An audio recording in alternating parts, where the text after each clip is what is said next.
मराठी बांधवांनी, भगिनींनी, मातांनी, त्या विद्यार्थ्यांनी सर्वांनी त्या मोर्चामध्ये सहभागी व्हावं अशी माझी त्यांना सर्वांना विनंती आहे।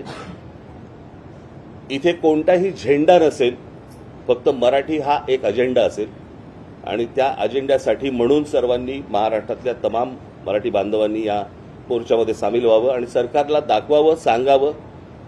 आज मोठे साहित्यिक आपले एलकुंचवार यांनी देखील विरोध दर्शवला, सर्वजण विरोध दर्शवत आहेत आणि अशा वेळेला मला हेही बघायचंय की कोण कोण त्या मोर्चामध्ये सामील होत आहेत, इतर राजकीय पक्षांच्या व्यतिरिक्त इतर कोण कोण सामील होत आहेत आणि कोण येणार नाहीत हेही मला बघायचंय।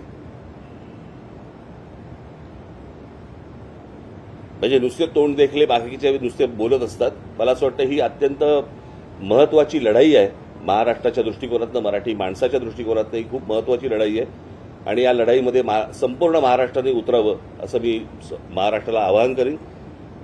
6 तारखेला सकाळी 10 वाजता गिरगाव चौपाटीवरून हा मोर्चा निघेल। बाकीच्या सगळ्या राजकीय पक्षांशी माझी चर्चा होईल।